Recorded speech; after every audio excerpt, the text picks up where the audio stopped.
तो पिडिलाइट ये वो स्टॉक है जिसके ऊपर आपका नजर होनी चाहिए। बढ़ते बढ़ते देखिए अभी 1% ऊपर है। हमारे साथ हमारे फंडामेंटल मेहमान मयूरेश जोशी जी भी जुड़ चुके हैं। मयूरेश जी बताइए, पिडिलाइट लॉन्ग टर्म पोर्टफोलियो में आपको कैसा नजर आता है और आपके लंबे वाले टारगेट स्टॉक के लिए क्या है, और मार्केट पर भी प्लीज व्यू दीजिए आज की शुरुआत के बाद। गुड मॉर्निंग हेमंत जी, गुड मॉर्निंग वीरू जी, गुड मॉर्निंग दोनों राजेश जी को। मॉर्निंग तो बिल्कुल हेमंत जी, आई थिंक जो मार्केट्स का ट्रेंड है आई थिंक वो बरकरार ही है। जो अनाउंसमेंट्स एक्सपेक्टेड थे आरबीआई से, इन लाइन अनाउंसमेंट्स थे, और जो सपोर्ट मैकेनिज्म्स ग्लोबली आ रहे हैं लिक्विडिटी को लेके, वो भी इंटैक्ट रहेंगे। तो आजकल में आई थिंक यूएस में भी जो रेजोल्यूशन आएगा in terms of the liquidity plan, that should be a trigger good enough for the markets to resume their rally. इसलिए आई थिंक मार्केट्स पे व्यू पॉजिटिव रहेगा। और जहां तक स्टॉक स्पेसिफिक एक्शन है, पिडिलाइट के numbers obviously I think soft ही आने की उम्मीद थी, क्योंकि एक्टिविटीज थम गई थी स्पेसिफिकली इंडस्ट्रियल फ्रंट पे, होम इंप्रूवमेंट फ्रंट पे। पर जैसे एक्टिविटीज रिज्यूम होंगी, अनलॉक है स्पेसिफिकली बिजनेस सेगमेंट्स में, कंज्यूमर बाजार सेगमेंट हो, जो रिटेल कारोबार है, और इंडस्ट्रियल कारोबार है, दोनों आई थिंक अच्छी तरह से आई थिंक उभर के आने चाहिए। कहीं ना कहीं आई थिंक प्राइस में थोड़ा लैग कर रहा है because of its earnings performance, but long term के हिसाब से obviously I think this is one stock that you should keep in your portfolio. लेकिन आपको कौन सा पसंद है इसमें से, ये तो बताइए मयूरेश जी। जो शेयर आपको इस लिस्ट के बाहर से भी बता दीजिएगा, जो आपको सबसे अच्छा लगता हो, जिनका सर्किट फिल्टर रिवाइज हुआ और आप उस लिस्ट को देखकर कल शाम को मुस्कुरा रहे थे। नहीं, काफी इंटरेस्टिंग था, और जो लिस्ट आई है आई थिंक काफी एग्जॉस्टिव और एक्सटेंसिव लिस्ट है हेमंत जी। तो मुझे लगता है आई थिंक ये जो ट्रांसफॉर्मर प्लेयर्स हैं, और जो पावर डिमांड, और जो आत्मनिर्भर भारत इंट्रोड्यूस होगा, और जैसे पावर की पूरी सप्लाई चेन फोकस में आएगी, मेरे हिसाब से I think transformer press should come back in focus. एक ऑफ साइकिल हो गए थे क्योंकि वॉल्यूम डिक्रीज हुई थी, रियलाइजेशन ग्रोथ नीचे आ गई थी, और इनपुट कॉस्ट बढ़ चुके थे। बट जैसे डिमांड वापस आएगी, utilization levels at their plants will improve, और अगर ये आता है तो ऑपरेटिंग एफिशिएंसी और लेवरेज इनके बैलेंस शीट्स प्ले होगा। तो मुझे लगता है आई थिंक पूरी लिस्ट में देख नहीं पाए सुबह, पर आई थिंक ये transformer players with the scheme of things बहुत बढ़िया लग रहे हैं। बहुत सही आपने कहा। आप तो फार्मा स्टॉक्स का दिन है, देखिए जबरदस्त प्रदर्शन दिखाता हुआ। मैं फोकस करूंगा सिर्फ और सिर्फ कैश वाले स्टॉक्स पर, क्योंकि वहीं पर देखिए सबसे ज्यादा एक्शन देखने को मिल रहा है। तो सबसे पहले हमने आपको बताया डेल्टा कॉप, और कोई ये कंप्लेन नहीं कर सकता साहब, डेल्टा कॉप में हमें एंट्री नहीं मिली और एग्जिट नहीं मिली, क्योंकि 10% वाला स्टॉक इस समय 15% ऊपर है। इससे ज्यादा 55 लाख से ज्यादा लिक्विडिटी तो देखिए कहीं हो नहीं सकती।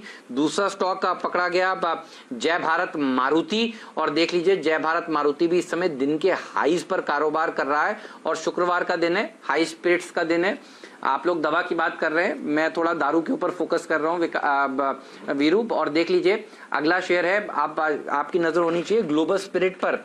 ये स्टॉक भी देखिए बहुत शानदार है। ये 5 वाला 20 हुआ है, असली कैदी जो छूटा है वो यहाँ पर छूटा है।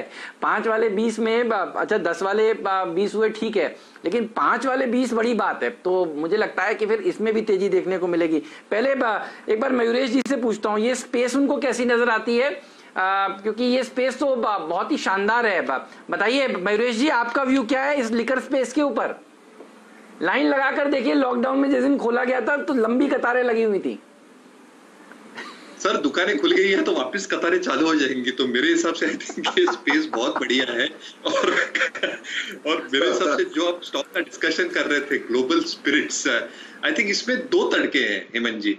पहला तड़का है जो इंडियन मेड इंडियन लिकर ये बेचते हैं, जिसकी आई थिंक बिक्री बहुत जबरदस्त तरीके से वॉल्यूम से दर्शाती है सेमी अर्बन और रूरल एरियाज में।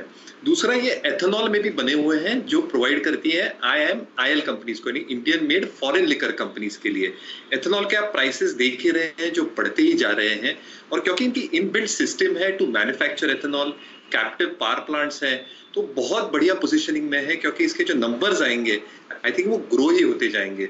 तो बढ़िया स्पेस है, मुझे लगता है आई थिंक कंजम्पशन थीम के हिसाब से I think this is one theme that should play out very well. Global spirits बहुत बढ़िया लग रहा है। और मैं लिस्ट देख रहा था थीम गुरुजी, आई थिंक जो फिल्टर चेंजेस हुए हैं, मुझे लगता है I think Birla Corp excellently place cement space में, सेंट्रल इंडिया में है जहां प्राइसेस बहुत बढ़िया है, एबिटा पर रिपोर्टेड टन बहुत बढ़िया होने चाहिए, तो ये एक स्टॉक में देखना चाहूंगा। डिफेंस स्पेस से आई थिंक जो आप मिसाइलें छोड़ते हैं हेमंत जी रोज सुबह और वीरू जी, BDL, आई थिंक BDL एक बहुत अच्छा काउंटर रहेगा इन terms of execution, order book, ROEs and dividend pay outs. और दूसरा कैश का काउंटर जहाँ सर्किट चेंज हुई, I think tube investments. Cycle है बहुत बिकी है थीम गुरुजी, आई थिंक ये इसमें तो आई थिंक ट्यूब इन्वेस्टमेंट एक ही लिस्टेड प्लेयर है जो साइकिल 2 दिन से बात कर रहे हैं इस स्पेस की।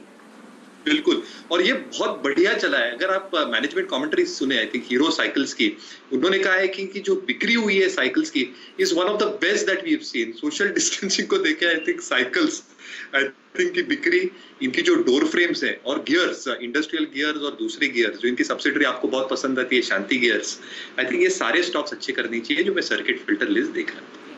तो ये भी आपके स्क्रीन पे GTPL हैथवे 101.85 पे, और कुछ देर में हमारी नजर आई थिंक आज की लिस्टिंग पे भी रहेगी और माइंडस्पेस IPO की लिस्टिंग की जो है उस पर बात करेंगे।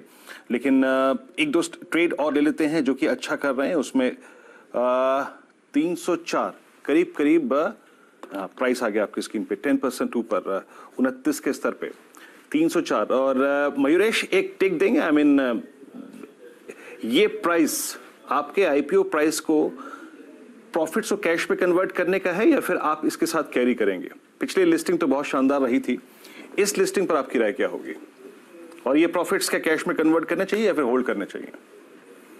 अभी Veeru I think view point पे है, जो आई थिंक लिस्टिंग गेन्स के हिसाब से है तो बिल्कुल आई थिंक कन्वर्ट करनी चाहिए। बट अगर एक मध्यम अवधि का नजरिया है तो आई think this IPO is probably a little bit different, क्योंकि जो रीट्स होती हैं और इनके जो डिविडेंड्स आती हैं पूरे के पूरे टैक्स फ्री होते हैं। अगर आप माइंडस्पेस बिजनेस पार्क का देखते हैं कि 90 to 95% रिटर्न्स इनके डिविडेंड से आते हैं, इसलिए आई थिंक इनको जो यील्ड आएगी 7-7.5% के आसपास, ये पूरी टैक्स फ्री होगी इन्वेस्टर्स के हाथ में, जहां पे normal modes of investment will be taxed. Cash flow जो ये रेस कर रहे हैं आई थिंक डेट रिड्यूस करने के लिए होगा, इसके लिए आई थिंक इनकी बैलेंस शीट स्ट्रांग होती जाएगी। और जो की मार्केट्स में है मुंबई, हैदराबाद, पुणे, चेन्नई, यहाँ पे I think in spite of Covid और जो हम सुन रहे हैं कि I think real estate deal शायद कम हो जाएगी, कहीं ना कहीं I think the progress in terms of commercial deals is still very very strong. तो एक रिस्क फैक्टर जरूर है इन टर्म्स ऑफ रेंटल्स, और रेंटल डील शायद आगे जाके कम होगी, but till this point of time और जैसे इनकी रीनेगोशिएशंस हुए हैं, अगले 1 से 2 वर्षों में तो कोई ज्यादा दिक्कत बैलेंस शीट पे आनी नहीं चाहिए। हालांकि ये रिस्क फैक्टर जरूर है, इसलिए आई थिंक जो लिस्टिंग गेन्स के हिसाब से बिल्कुल करना चाहिए, बट मध्यम अवधि के हिसाब से I think the dividends that will come through are tax free in your hand. So I think ये एक इंपॉर्टेंट पॉइंट इन्वेस्टर्स को ध्यान में रखना चाहिए।